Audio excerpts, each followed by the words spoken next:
Class 5-এর 203 পেজে দেখো এখানে 1 থেকে 5 পর্যন্ত প্রশ্ন লেখা আছে আর বলে দেওয়া আছে ঐকিক নিয়মের সমাধানের চেষ্টা করি। এই ভিডিওতে আমরা এই 1 থেকে 5-এর যে প্রশ্নগুলো আছে সেগুলো দেখব। দেখো প্রথম যে প্রশ্ন আছে সেখানে বলেছে যে পরিমাণ খাবারে 5 জন লোকের 10 দিন চলে সেই পরিমাণ খাবারে, অর্থাৎ খাবারের পরিমাণটা ফিক্সড। দেখো যে পরিমাণ খাবারে 5 জন লোকের 10 দিন চলছে সেই পরিমাণ খাবারে একজন লোকের কত দিন চলবে, তাই তো এটা জানতে চেয়েছে। তোমরা জানো ঐকিক নিয়মের ক্ষেত্রে আমরা দুটো স্টেপস ফলো করে এখনো পর্যন্ত সব অঙ্কগুলোই করছি। দুটো স্টেপের প্রথম স্টেপ কি না, গণিতের ভাষায় সমস্যাটাকে লিখব, আর 2 নম্বর স্টেপ হলো আমাদের ঐকিক নিয়মের সমাধান করব। এর আগে আমরা যে 1 থেকে 10 এরকম দুটো টাইপের অর্থাৎ টোটাল 20টা অঙ্ক করেছি, সেখানে দেখেছি সবগুলোই সরল সম্পর্ক। এখানে দেখা যাক সরল সম্পর্ক ছাড়াও অন্য কোনো সম্পর্ক থাকতে পারে কিনা। তাহলে প্রথমে লিখব গণিতের ভাষায় সমস্যাটি হলো, আর খেয়াল রেখো এই যে ঐকিক নিয়ম, এই ঐকিক নিয়মটা আমারও পরবর্তী ক্লাসেও কিন্তু সব দিন কাজে লাগবে, ঠিক আছে? তো সুতরাং ভালোভাবে একটু শিখে নেবে। গণিতের ভাষায় সমস্যাটি হলো, দেখো প্রথমে কি বলেছে 5 জন লোকের 10 দিন চলবে, অর্থাৎ প্রথমত বলেছে লোক, সেটার একক হচ্ছে জন, একটা চলরাশি, আরেকটা হচ্ছে 10 দিন চলবে, অর্থাৎ সেই চলরাশিটার নাম কি, সময়।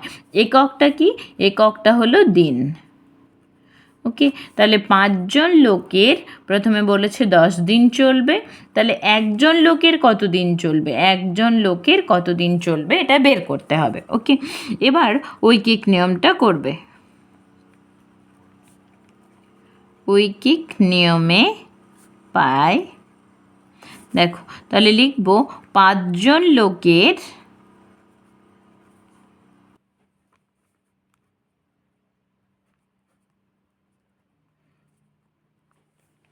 5 জন লোকের, এখানে বলেছে যে পরিমাণ খাবারে, তাহলে ওখানে লিখব কি মজুদ খাবার। মজুদ খাবারে, মজুদ মানে যে খাবারটা জমা করে রাখা আছে, মজুদ খাবারে কতদিন চলবে, খাবারে চলে কতদিন না 10 দিন, প্রথমে এটা বলা ছিল। এবার লক্ষ্য করো, এবার আমাকে একজনে কত বের করতে হবে, ঐকিক নিয়ম মানে একজন মানে এক এককে বের করতে হবে। এবার এখানে লক্ষ্য করো 5 জন খাবারে, 5 জন লোকের ধরো এতটা পরিমাণ খাবার ছিল, 5 জন লোক খেয়েছে, 5 জন লোক খেয়েছে, সেটা হচ্ছে এই এক একজন এতটা এতটা করে খেয়েছে 10 দিন ধরে। এবার একজন লোক যদি খেতে চায় এই পুরোটা খাবার, তাহলে কত দিন যাবে, অনেক বেশি দিন যাবে। 5 জন লোকে যে খাবার খেয়েছে, একজন লোকে যদি অনেক বেশি বেশি খায় তাহলে আলাদা ব্যাপার, একই পরিমাণ খাবার যদি খায় তাহলে কি হবে, তাহলে অনেক দিন চলবে, অনেক দিন চলবে, অর্থাৎ এটাকে কমিয়েছি, 5 জন লোকটাকে কমিয়ে একজন করেছি, সেক্ষেত্রে এদিকটা বেড়ে যাচ্ছে, তাহলে কমালে এদিকটা বাড়লে এই সম্পর্কটা কি, এই সম্পর্কটা হচ্ছে ব্যস্ত সম্পর্ক, বা আমরা বলতে পারি বিপরীত সম্পর্ক। ব্যস্ত বা বিপরীত সম্পর্ক মানে একটা বাড়ালে আরেকটা তখন বেড়ে যাচ্ছে, তাই তো? বেড়ে গেলে কি হবে, আমরা জানি যে ঐকিক নিয়মে, আগেই বারবার বলছিলাম আগের দুটো ভিডিওতেও, যে ঐকিক নিয়মে দুটোই প্রক্রিয়া হয়, একটা হচ্ছে গুণ, একটা হচ্ছে ভাগ। কখন গুণ হবে না, যখন বেড়ে যাবে, ভাগ করলে কি হয়, কমে যায়। তাহলে 5 জন লোকের মজুদ খাবারে চলে 10 দিন, একজন লোকের বেশি দিন চলবে, বেশি দিন চলা মানে আমাকে গুণ করতে হবে। তাহলে কাকে কত দিন গুণ করব, ডান দিকে যে সংখ্যাটা আছে সেই সংখ্যাটাকে গুণ করব বাম দিকের সংখ্যাটা দিয়ে, তাহলে 10 গুণিত 5 দিন, অর্থাৎ এই দুটো সংখ্যাকে, উপরের দুটো সংখ্যাকে গুণ করতে হবে। ওকে, তাহলে ব্যস্ত সম্পর্ক হলে গুণ। আমরা আগেও দেখেছি যখন সরল সম্পর্ক ছিল তখন কি করেছিলাম, আমরা ভাগ করেছি। আগে যে দুটো এক্সারসাইজ করেছি তাতে কি ছিল, সবগুলোই সরল সম্পর্ক ছিল। এখানে আমরা প্রথম পেলাম ব্যস্ত বা বিপরীত সম্পর্ক। এবার আবার গুণ করে নাও, 5 1 5, শূন্যটা ছিল নামিয়ে নাও, তাহলে হলো 50 দিন। তাহলে উত্তর লিখে নেবে যে সেই পরিমাণ খাবারে একজন লোকের কতদিন চলবে। লাস্ট লাইনে উত্তর ছিল, লাস্ট লাইনটা ছিল, তাহলে লিখবে সেই পরিমাণ খাবারে একজন লোকের কতদিন চলবে, না 50 দিন চলবে। ওকে, তাহলে উত্তর হলো 50 দিন। নেক্সট 2 নম্বর প্রশ্ন দেখো, এখানে বলেছে 5 জন লোক 4 দিনে গ্রামের পুকুর পরিষ্কার করার কাজ নিয়েছে। 5 জন লোক 4 দিনে গ্রামের পুকুর পরিষ্কার করার কাজ নিয়েছে। তাহলে দুটো চলরাশি, একটা হচ্ছে লোক আর একটা হচ্ছে সময়। তাহলে একজন লোক ওই পুকুর পরিষ্কারের কাজ কত দিনে করবে। তাহলে লোক সংখ্যাটা কমানো হয়েছে, তাহলে দিন সংখ্যাটা কি হবে আমাকে দেখতে হবে। তাহলে প্রথমেই গণিতের ভাষায় সমস্যাটি লিখে নেবে। গণিতের ভাষায় সমস্যাটি হলো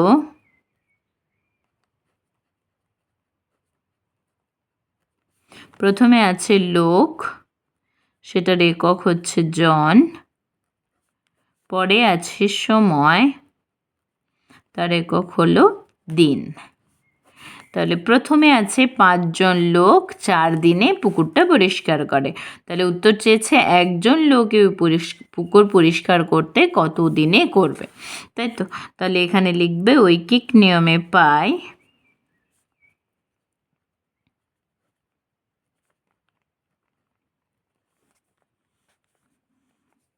এখানে তোমরা চাইলে সম্পর্কগুলো উল্লেখ করতে পারো, কিন্তু বইতে যেহেতু ঐকিক নিয়মের সমাধানের চেষ্টা করি বলেছে, সুতরাং আমাদের সম্পর্কগুলো না লিখলেও চলবে।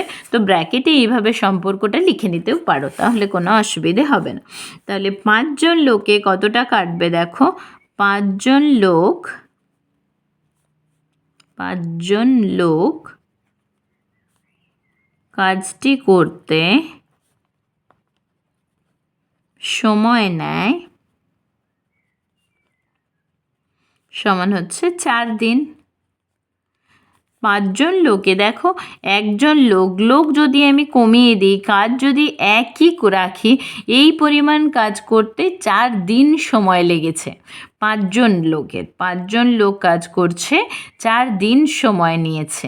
ঠিক আছে, যদি একজন লোক হয়, একজনে পুরো কাজটা করতে অনেক দিন সময় নেবে, অর্থাৎ লোক সংখ্যা কমালে দিন সংখ্যা তখন বেড়ে যাচ্ছে, অর্থাৎ আমরা বলতে পারছি ব্যস্ত বা বিপরীত সম্পর্ক। এটা বিপরীত সম্পর্ক হলে আমরা জানি যে গুণ করতে হবে।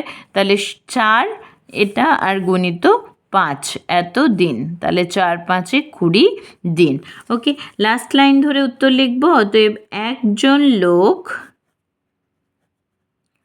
ওই পুকুর পরিষ্কারের কাজ করতে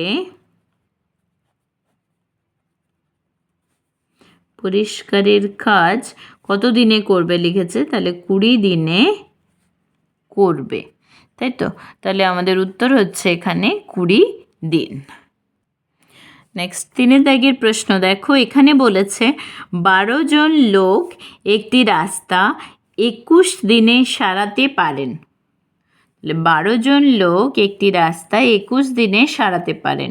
সেই রাস্তা 1 দিনে সারাই করতে, অর্থাৎ দেখো সময়টা বলে দেওয়া আছে দুটোর ক্ষেত্রে, তাহলে দুটো সময় বলে দেওয়া আছে। 1 দিনে সারাতে কতজন লোক প্রয়োজন, লোকটা এখানে আমাকে বের করতে হবে। তাহলে আমরা গণিতের ভাষায় সমস্যাটা কিভাবে লিখব? গণিতের ভাষায় সমস্যাটি হলো প্রথমেই আমরা সময়টাকে রেখে দেব। সময়ের একক দেখো দিন, আরেকটা আছে লোক, সেটার একক হলো জন। তাহলে প্রথমে বলেছে 21 দিনে সারাই করতে লোক লাগবে 12 জন, তাহলে এটাই 1 দিনে সারাই করতে কতজন লোক লাগবে। তাহলে ঐকিক নিয়মে পাই কি আছে, 21 দিনে রাস্তা সারাই করতে বা সারাতে লোক লাগবে, এটা নিজের ভাষাতে লিখবে, মোটামুটি যেন তথ্যটা একই থাকে। 21 দিনে রাস্তা সারাতে লোক লাগবে, তাহলে হচ্ছে 12 জন। তাহলে তোমাকে একদিনে রাস্তাটা সারাই করতে হবে। ধরো এই বড় রাস্তা, তুমি সেটা করছো 21 দিনে রাস্তাটা সারাই করছো যখন 12 জন লোক আছে। তাহলে যদি 12 জন লোকটাকে কমিয়ে 1 জন করে দাও, তাহলে এই রাস্তাটা সারাই করতে আরও অনেক বেশি সময় লাগবে। তাহলে এই সময়টা কমালে লোক সংখ্যাটা কি হচ্ছে, বাড়ছে। তাহলে এই সম্পর্কটা কি? এই সম্পর্কটা হলো ব্যস্ত বা বিপরীত সম্পর্ক। যে কোনো একটা লিখলেই চলবে। তাহলে আমি দুটোই লিখছি তোমাদের বোঝার সুবিধের জন্য, যে যেটাতে কমফোর্টেবল হবে সেটা লিখবে। তাহলে যেহেতু ব্যস্ত সম্পর্ক, তাহলে কি করতে হবে, গুণ করতে হবে। 12-র সাথে 21কে গুণ করে নাও, এতজন। ওকে, তাহলে ডান দিকে রাফ বলে লিখে নেবে, রাফ বলে লিখে 12 গুণিত 21 বা 21 দিয়ে 12কে গুণ করে নেবে, একই ব্যাপার। 1 2 2, 1 1 1, গুণিত 2 2 4, 2 1 2। তাহলে এটা 2 4 1 5 2, তাহলে এটা হলো 252 জন। তাহলে উত্তর কি লিখবে? অতএব উত্তর হচ্ছে একদিনে, উত্তর চেয়েছিল সেই রাস্তা একদিনে সারাতে কতজন লোক প্রয়োজন। তাহলে লিখবে সেই রাস্তা একদিনে সারাতে 252 জন লোক প্রয়োজন। তাহলে এখানে উত্তর হলো 252 জন। নেক্সট 4-এর প্রশ্নটা দেখো, যে দূরত্ব জিপ গাড়িতে ঘন্টায় 30 কিমি বেগে গেলে 2 ঘন্টায় যাওয়া যায়, সেই দূরত্ব 1 ঘন্টায় যেতে হলে জিপ গাড়ির গতিবেগ কত হবে? দেখো এটা হচ্ছে গতিবেগ, এত বেগে গেলে। তাহলে এত বেগে গেলে 2 ঘন্টা সময় লাগছে, আর 1 ঘন্টায় যেতে হলে জিপ গাড়ির গতিবেগ কত হবে? তাহলে সময়টা দেখো বলে দেওয়া আছে দুটোর ক্ষেত্রেই। সময় এটাতে 2 ঘন্টা, এটাতে 1 ঘন্টা। তাহলে গণিতের ভাষায় যখন সমস্যা লিখবে তখন সময়টাকে বাম দিকে লিখবে। গণিতের ভাষায় সমস্যাটি হলো, তাহলে প্রথমে আসছে সময়, এককটা বলা আছে ঘন্টা, আর দেখো এটা হচ্ছে গতিবেগ। গতিবেগের ক্ষেত্রে লক্ষ্য রেখো গতিবেগের এককটা কি হবে, দেখো বলছে ঘন্টায় এত কিমি, মানে এককটা হবে কিমি প্রতি ঘন্টা। ওকে, মানে 1 ঘন্টায় কত কিমি বেগে যাচ্ছে, এইভাবে। তাহলে যখন ছকটা করব তখন কি পাবো, বলেছে 2 ঘন্টায় যখন যাবে তখন গতিবেগটা হচ্ছে ঘন্টায় 30 কিমি। তাহলে 1 ঘন্টায় কতটা যাবে সেটা বের করতে হবে। ওকে, তাহলে ঐকিক নিয়মে পাই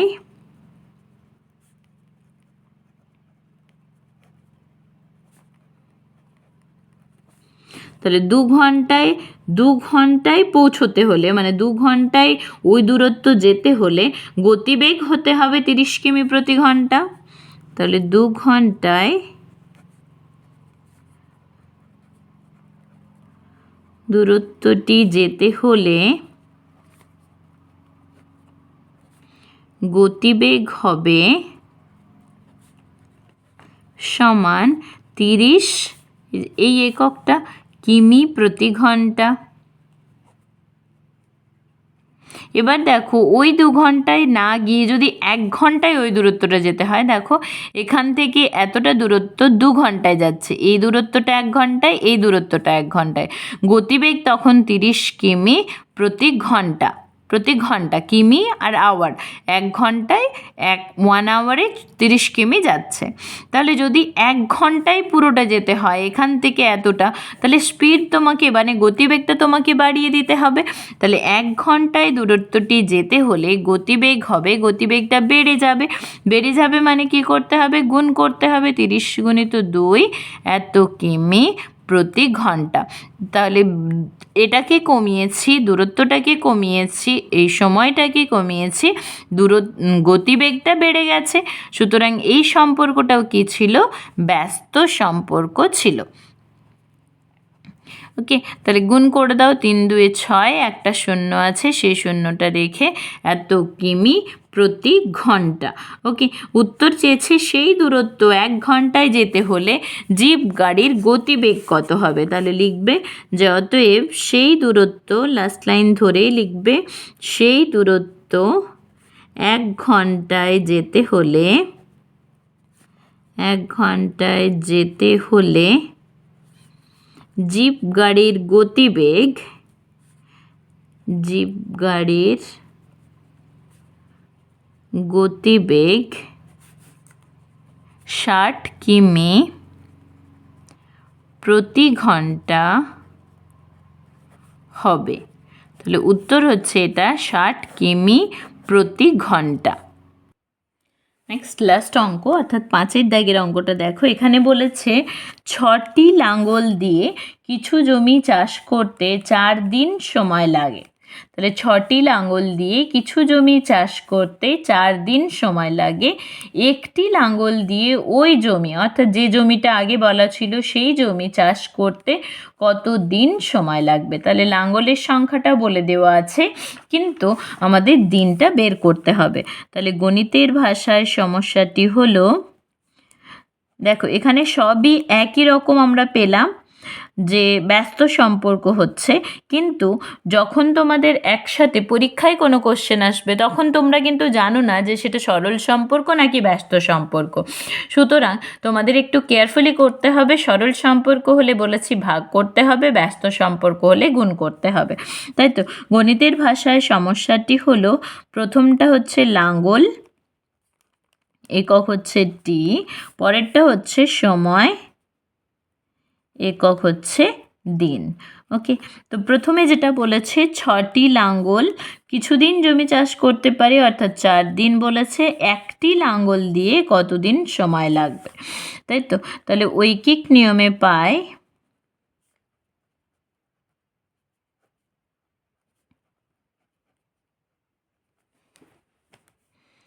তাহলে 6টি লাঙ্গল চাষ করতে সময় নেয় সমান, এখানে দেখো বলা আছে 4 দিন। তাহলে দেখো 6টি লাঙ্গল দিয়ে এই পরিমাণ জমি চাষ করতে 4 দিন সময় লেগেছে, তাই তো। 1 দিন, 2 দিন, 3 দিন, 4 দিন। কিন্তু যদি 6টা লাঙ্গল না লাগিয়ে একটা লাঙ্গল লাগায়, তাহলে এই জমিটুকুই মানে হাফটা, 1/4 জমি কিন্তু চাষ করা খুব কষ্টকর 4 দিনে, তাই না? সুতরাং পুরো জমিটা চাষ করতে অনেক বেশি সময় লাগবে।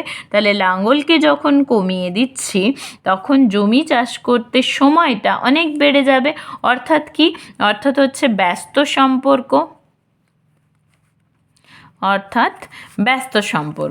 তাহলে বেড়ে যাচ্ছে, অর্থাৎ এখানে 4-এর সাথে 6কে গুণ করে দেব, 4 6 24 দিন। উত্তর কি লিখবে? উত্তর দেখো লাস্ট লাইনে বলা আছে একটি লাঙ্গল দিয়ে, তাহলে একটি লাঙ্গল দিয়ে ওই জমি চাষ করতে কতদিন সময় লাগে, অর্থাৎ 24 দিন সময় লাগবে। ওকে, 24 দিন সময় লাগবে। পরের ভিডিওতে নেক্সট যে অঙ্কগুলো আছে 207 পেজে, সেগুলো তোমাদের দেখাবো।